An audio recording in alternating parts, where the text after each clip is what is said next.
we need hope. We need more of it. You have the ability to spread hope with other people.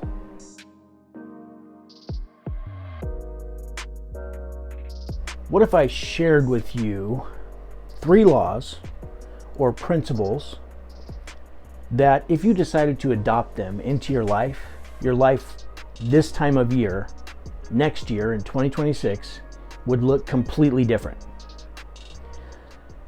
I'm going to share these laws with you. These are laws of nature, laws of the universe. The reason I like laws and principles so much is because they are absolute. There is no, it works some of the time, but not all the time. No, they work all the time. And anytime you find yourself going against these principles or laws, you'll find that things don't work out in your favor. So in order to follow these laws and principles so that we can have more things in life go in our favor, it's important to learn these. So the first one that we're going to talk about is the law of expectation. The law of expectation says that anything that you expect with certainty becomes your own self-fulfilling prophecy. Whatever you expect with certainty becomes your own self-fulfilling prophecy. There's a saying that says that people don't rise to their hopes, they fall to their level of expectations. Think about a time where you expected something bad to happen and it actually happened. Also think about a time where you expected good things to happen. And this is not just of yourself, it's of other people as well. So when you expect good things to happen of other people, they tend to happen. Expectations tend to control your behavior. They also control your thoughts. They control how hard you're willing to try, how much effort you're willing to put into something, and they will determine when you're ready to quit.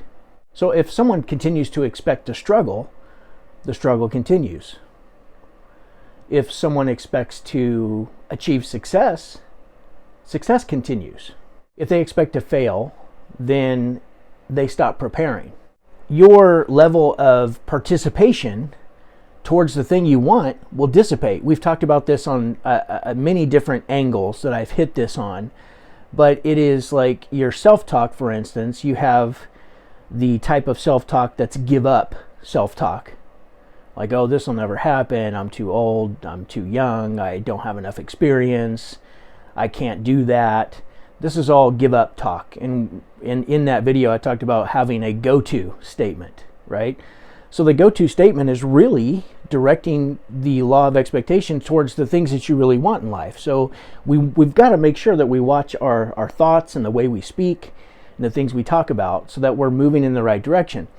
Because whatever you expect with certainty becomes your own self-fulfilling prophecy. The next law that we'll talk about here is the law of cause and effect.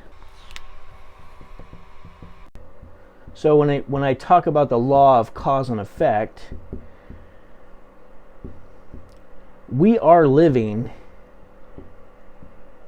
in the effect portion most of the time. We are the difference between somebody who gets ahead in life and continues to advance, no matter how slowly it may feel, they continue to advance, and things in life tend to get better for those people. It's because they understand the law of cause and effect. They understand that this is where I've talked about how if I choose pleasure today and exchange that for pain tomorrow, like that's a real choice I'm making every single day.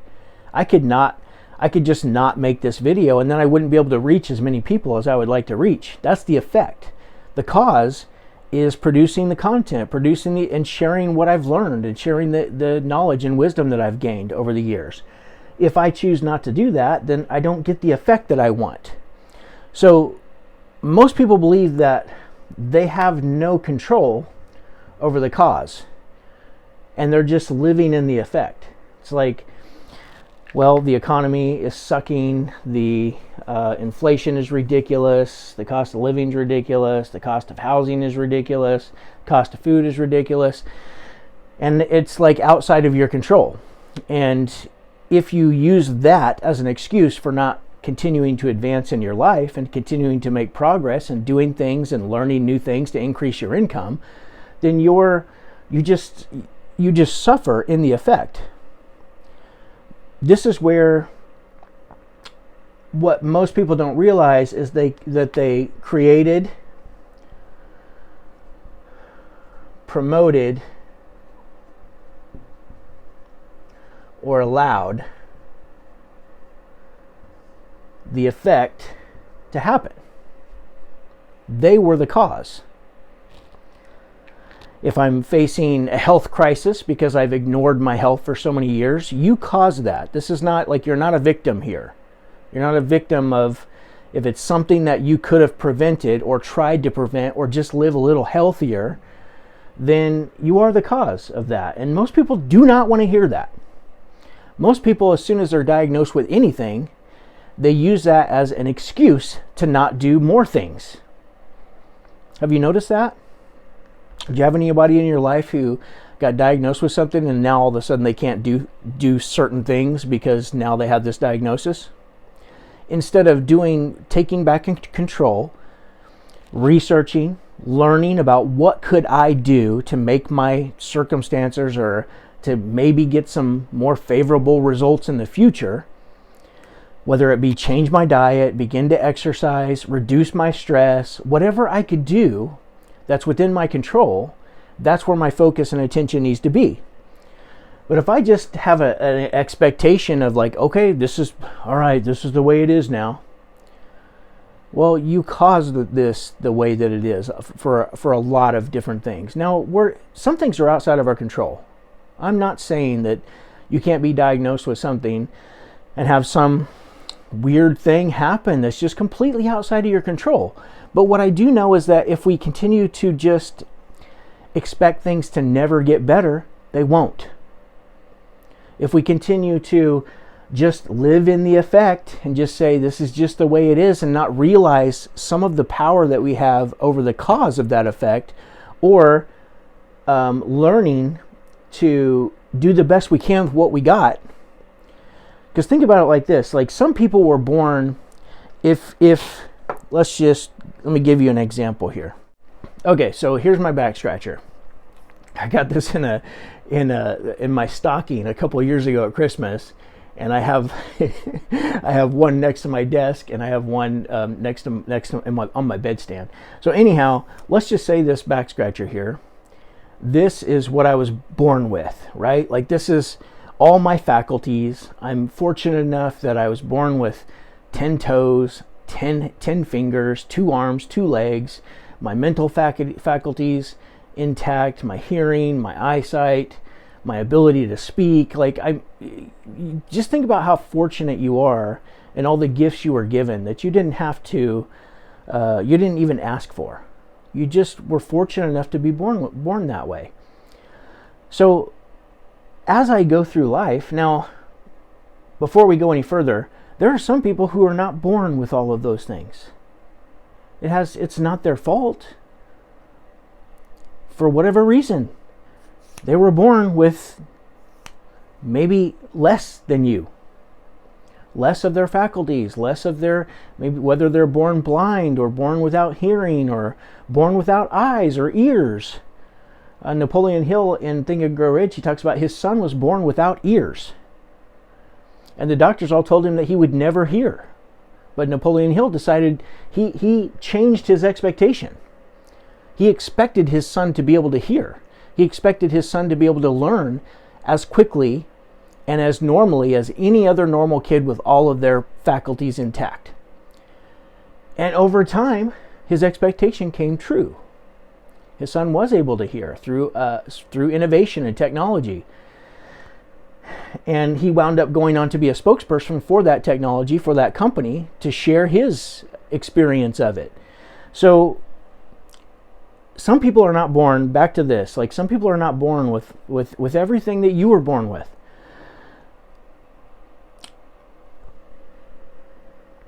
Now, I don't live like I don't know what the cause was for something like that.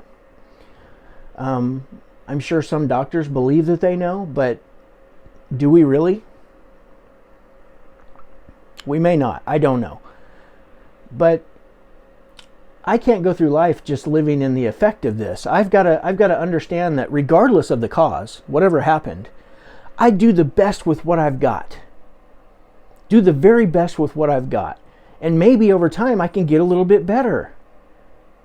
Maybe a little bit better. I may not ever be like full because I was just born that way, or something happened in life, right? Like something can happen in life to where an accident happens. Bam, your abilities are now cut in half. You're living, something caused that, the accident, and now you're in your result. The result is the effect of the accident, which is now you don't have the same ability that you had before the accident or before the health thing that happened. What do? Do you just blame the cause and not change anything? So what I'm saying here is you don't always create or promote or allow the effect to happen. You're not always the cause, because I'm not high enough on the level of consciousness to say so. But I do know that just coming to terms with where you're at, with what you've got, and determining what can I do with what I have, and how can I improve. The people who focus on that mindset tend to get along pretty well in life. I met, I don't know how to say his last name, but Nick, he's got some condition where he was born with no legs, and he's got one arm and one digit, one finger. He's a speaker. I actually saw him on a Unleash the Power Within that I did online, a Tony Robbins event, and I saw him speak on there, and he was magnificent. He's a great speaker. And I was at an event in Tampa, and he was in the workout room in my hotel. He was staying at the hotel. He was at the actual same event that I was at. And I got to meet him. I should have took a picture with him, but I didn't. I don't know why, but he was like, he complimented me out because I was getting after it on my workout. And I said, dude, you too, man. Because he was getting after it on the treadmill. He doesn't have legs. But you know what he does? He does the best with what he was born with what he's got. Stop staying stuck in the effect. Like whatever's happened has happened that you can't change quite possibly. But you got to look forward to the future and say, how can I make it better? How can I improve things? So the next one, so let's look real quick. This is about belief. The law of expectation is about belief. It's what you believe to be true, what you believe is going to happen, what you believe is possible for you. Somebody who's hopeful of a brighter future, that would be their expectation, is that the future looks bright. Things are going to get better. Without hope, the people perish. Right? Have you ever? I think that's a Bible verse. Without hope, the people perish. It's true. We need hope. We need more of it. You have the ability to spread hope with other people. I want to challenge and encourage you in 2026 to do that with more people. To expect, pick a belief that makes you a better person, so that at the end of 2026, you have leveled up. And spread that with other people. Talk to other people about it. People need hope. So that's about belief. The law of cause and effect is about, it's really about who takes responsibility. So I'm just going to say 100% responsibility, right? I've talked about that concept in the past. It's one of the first principles that I learned was E plus R equals O. Event plus response equals the outcome. Events are going to happen. Whether we cause them or not, events are still going to happen. How we respond, which is the effect, like we can just be a victim and just continuously live in the effect of all these causes that happen. But if we want things to change, and we have power to change things. Like if you woke up this morning and you have your enough cognitive ability to watch this video, you have the power to change things in a positive direction. So taking 100% responsibility, that's really what that is about. You can change your response ability, right? That's E is the event plus R equals response ability, or your ability to respond is going to equal your outcome. If we continue to ignore the causes and just live in the effect, then you're continuing to allow the events to determine the outcome. And you're skipping the part where you can take responsibility and start changing the outcome. The next law is one of my favorites, the law of consistency. Small actions done consistently outperform massive actions done occasionally. This is actually where transformation actually happens. People are looking for motivation or some inspiring insight, aha moment, a breakthrough of some kind, and that's wonderful. I hope that you're searching for those in life, because they're magnificent when you do have one. However, if you want to have more, if you want to have more of those moments more often, then we have to pay attention to the law of consistency. People tend to have a desire for a quick win, such as like the lottery, like hitting the lottery. And people place all of there's a lot of people in this world who place a lot of hope in the lottery, like I'm going to win the lottery someday. And maybe if they expect it enough over time, they might. And that's beautiful. But in the meantime, let's get consistent with the things that we know will change our life, that we know will move our health forward in a positive way, that'll move our relationships forward in a positive way, move our energy forward in a positive way. So the law of consistency, small actions done consistently outperform massive actions done occasionally. I talked about keeping your agreements and the cost of not keeping your agreements. That's what we're talking about here. These coincide. First of all, we don't say we're going to do stuff if we don't have 100% intention on getting it done and doing it. So we're not saying yes to so many things anymore. We're saying yes to intentional things that we choose that are going to move the needle forward. That's how we can stay consistent. People want things fast, right? Like hit the lottery. Or recently I watched Ocean's 11 and Ocean's 12. I just hadn't seen them in a long time. And they're really good movies. And, I think when the guys, they steal from the casino from Terry Benedict, or Ocean's 11, I can't remember which one. But anyhow, they steal from the casino. And they steal like $160 million from the casino vault. And that's cool, right?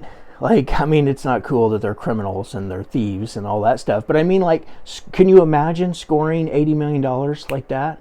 Even if you planned and prepped and prepared and were able to go through and not wind up getting arrested, can you imagine just the feeling of having a windfall of that type of money? Put it that way. People love that. They want instant gratification. So when you think about this, look at health too. People want to lose, 10 pounds in 10 days or 30 pounds in 30 days, or they want it fast. When people want to get fit, they want it fast. They do 75 hard, right? 75 hard, lose so many pounds and, develop the mental discipline to do it and blah, blah, blah. Well, most people do not finish 75 hard. And 75 hard is read 10 pages a day, 2 workouts. One of those workouts has to be outdoors, regardless of what's happening in the weather. No alcohol. and drink a gallon of water a day. I think that's all of it. There might be some other little thing, but that's, you get the gist. That's what 75 hard is. I've never participated in 75 hard. I don't believe in it. I believe in consistency. I don't want to just work out for 75 days and then take a big break and then fall off the wagon. I want something that I can do consistently over time, without quitting, without breaking my body down so far that I start to get sick. I see people post all the time, if they're going to do 75 hard, half of them wind up sick. And it's because they're doing too much, too fast. Where if they could just take something that's more sustainable and do and just work out 4 days a week consistently for an entire year, their lives would change forever. Not just for 75 days or 90 days until they start to gain all the weight back. It's the same with people who search for fast weight loss, and they're constantly like this. They're like up and down and up and down and up and down, on a yo-yo. Because losing weight really fast is usually not sustainable. You haven't changed the fundamental behaviors that made you fat in the first place. That's how change will be created over the long term. So it's the same with 75 hard. If you want to get fit, if you do want to lose weight, well then, it's a process, right? It's a process. So on Earl Nightingale's The Strangest Secret, if you haven't listened to that, I'll put a link in the description below for you to go listen to that. It's about 30 minutes long. And what he says is that success is the progressive realization of a worthy ideal. Success is the progressive realization of a worthy ideal. What he's saying is that success is a formula. It's the progressive realization. So progressive means the same thing as consistency. And the law of consistency says that it's small actions taken on a regular, consistent basis that produce results that get you closer and closer to where you're actually wanting to go. Small actions done consistently outperform massive actions done occasionally. That's why I'm not a fan of 75 hard. That's a massive action that people want to do occasionally and expect a permanent result. And it doesn't work that way. It's going against the laws, the principles. And anything that goes against the laws of principles, the principles are absolute. They're always true. Typically do not work. Mostly do not work. So when it comes to the law of consistency, this is actually what dictates who actually wins. It controls who wins in life. If you can just develop, it's the same reason why people will join gym memberships here at the first of the year. There's going to be a lot of people who are signing up to gym, and they've made a New Year's resolution to get fit, and what they'll do is they'll hit the gym for the first month or a couple weeks at least, and they'll wind up doing too much, and they become incredibly sore a lot of times, and they don't like being sore. They want the pleasure of being fit. They don't want to go through the pain of being fit.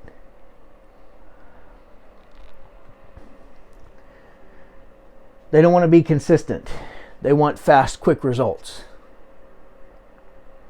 Depending on how much you've prepared, meaning how much you've read, how much you've experienced in life, how much you've learned through those experiences, because some people go through experiences and they don't learn anything. They just continue to repeat the same pattern over and over and over again. And they get the same results over and over and over again. It's a definition of insanity. But depending on your experience and your level of learning from those experiences, that's going to determine, for one, how much consistency you're willing to actually take and take part in. Consistency might look like this as well. Like I did this in one of my books that I wrote. Your level of your willingness to participate, your beliefs, your thoughts, these will all increase if you remain consistent. And it might look like this. It might look like, okay, well, I've determined there's a gap between where I am and where I want to go. And in order to close that gap, I need to get better at sales. Now that I know this, or that's where I'm intentionally choosing to spend my time and effort and energy to get better at sales, then my beliefs in the beginning might be complete trash. They might be, I'm not good at sales. So I talk about it, I think about it, I display the actions of somebody who feels like they're not good at sales. If you begin to learn and you begin to practice and you stay consistent, then that belief starts to change and your self-talk starts to change and your thoughts start to change surrounding the idea of sales. And it might go from, I'm not good at sales to, you know what, I think maybe I could figure this out. You know what, I'm going to try this new technique on my next call and see how it goes. You know what, I'm going to continue to, now I'm going to practice with my spouse. Now that I've got my scripts and I know what I'm going to say, I need to practice this and get some repetition under my belt. So that way, when the time comes with a customer, I can actually make it flow easily and effortlessly. And then it's like, hey, that actually worked. I just made a sale. And then it's like, hey, I'm actually not bad at sales now that I've practiced and learned. And then it goes completely to the top. Like, I'm a really good salesman. So you're willing to participate. Your beliefs and your thoughts will continue to increase if you stay consistent in learning a new skill. Think about something that you've tried to do in the past that you had no idea how to do, but you're actually pretty good at it now. The reason you're probably pretty good at it is because you stayed consistent. Now, you can go even faster with consistency, and one could argue that 75 hard is a way to collapse time, perhaps. I just look at people starting it and not being able to finish it and then wind up getting sick because they're overtaxing their immune system, or trying to work out when it's, negative 10 degrees outside, or it's -5 and rainy or freezing, wouldn't be rainy, it'd probably be sleeting or snowing. And maybe not being prepared for that. Maybe you didn't bundle up enough, or to keep your body temperature regulated enough, or whatever causes that. I don't know. But maybe they didn't get enough sleep. All it takes is a couple nights of not sleeping well while you're doing 75 hard, and your immune system is going to be like the barrier that normally stops germs and stuff from happening is going to drop. It's going to drop. So then you start to go to work out again the next day, and it might be just too much. So one could argue that 75 hard was a way to collapse time, but more times than not, it's too much, too fast. So how do we still collapse time? Well, when it comes to learning a skill, the way to collapse time is the intensity, the frequency,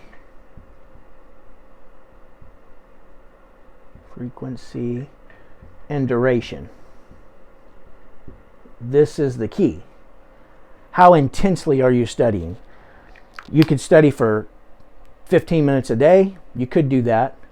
Or you could do the total immersion thing and immerse yourself in it and study for 3 hours a day or 4 hours a day every day for 60 days. There's no way that your skill level will not improve over those 60 days. The frequency, like, it's the same. You could, if you study for 4 hours a day for 1 day a week or 1 day a month, it's going to slow the whole process down. You're still going to learn in advance, and that's great if you can just maintain that consistency. You will work your way up to becoming a pretty darn good at whatever it is you're doing. But if you want to get really good really quick, then it takes a lot of frequency, a lot of intensity, and it usually takes some time, still takes time. Because over time, you're going to put in the repetitions. And to develop a new skill, repetition is the mother of skill.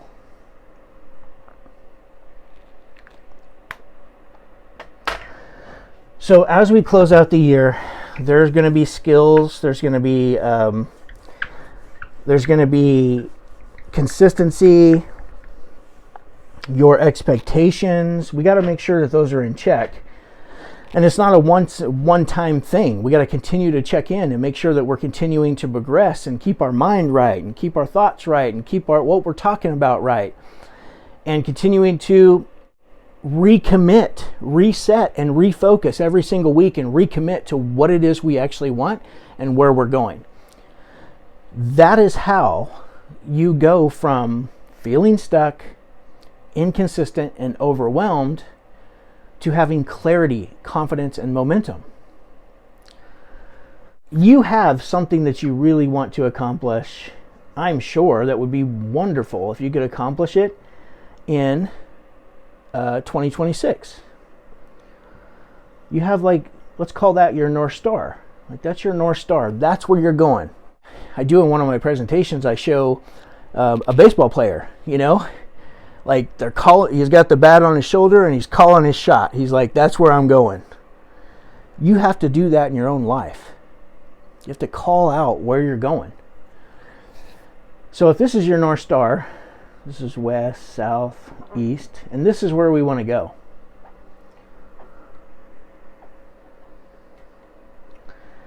This is today.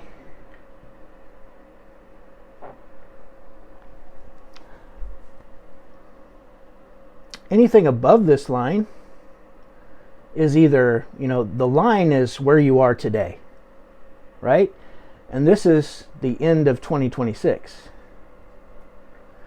Now you can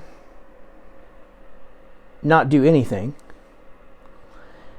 And if you're not where you want to be today, and you're not happy in your life, and you do feel the overwhelm and inconsistent and stuck, then it's because you're doing a few things. And if you continue to do a few things like that throughout the year, you wind up down here in a dumpster fire. Right? That's my dumpster fire. That's where you wind up. Because you're no closer at the end of next year than you are today at getting what you want in life and business. Now, some of us who have been feeling stuck on the hamster wheel, what's happening in your life quite possibly is you go learn something. Let's see if it's black. You go learn something and you start to implement it, but then you go right back to what you were doing. And then you find something and you go right back to what you're doing. Then you recommit and then you go right back to what you're doing. You recommit and you go right back to what you're doing. You recommit, and then by the end of the year, you're still in the same place. You haven't moved the needle. And then there's where I want you to be, where I want you to go, is I want you to start here and get better and better and better and better. And what typically happens is there'll be a point here somewhere where it just goes off the charts. So maybe I made that a little too, maybe we're down here, we're better, and then all of a sudden it just goes off the charts. And things really start to click and everything improves and your life changes. That's where I want you to go. That's where I want you to be. But if we continue to do those couple of things, and it could be lots of things depending on just where you're at, then the dumpster fire is inevitable. I feel your pain. I know what it's like. I know what this is like. To go up and down, but never really move anywhere. But I also know what this is like. And I know that just like Earl Nightingale said, success is the progressive realization of a worthy ideal. He's saying success is, there's a formula to success. Progress meaning consistency. The realization means you actually hit it. You actually get to live it and experience it. And a worthy ideal just means it's like your values or who you see yourself as. And you're actually becoming that person. And you're doing what that person would do. That's what he means when he says worthy ideal. If you want to change your results in 2026, you need to install an operating system. And I happen to have an operating system that's called the Momentum Operating System. Because I recognized several years ago the value of being in momentum. It's kind of like a basketball team. You know what happens when a basketball team somehow finds momentum? They hit a couple of threes and all of a sudden they still might be down 15 points, but they become really hard to stop. And a lot of times they'll actually blast back up and take the lead in the game because they had momentum. And if they could just hold on to that momentum, it's inevitable they will win the game. I'm not going to downplay my success. I'm really proud of the things that I've been successful in life. I'm happily married for 29 years. I mean, like, ridiculously happy married. I'm obsessed with my wife. I built and sold a multi-seven-figure brick and mortar HVAC business. I built a multi-six-figure online coaching business. I've written 4 books, 4 business books and 1 kids book. And I haven't published my kids book yet, but that's on my list to do soon. Nothing changes if nothing changes. I changed. And ever since I changed, I've become the captain of my ship. You can become the captain of your ship. Whatever it is that you want in life to be successful at, you'll be surprised at how far you can get in 1 year. But you have to develop, maintain, sustain consistency. So I've got the Momentum Operating Workshop happening this Thursday. I'm going to put a link in the description below. Be sure to sign up for that, or you can just join the moment. And we're going to kick this year off right with a clarity call.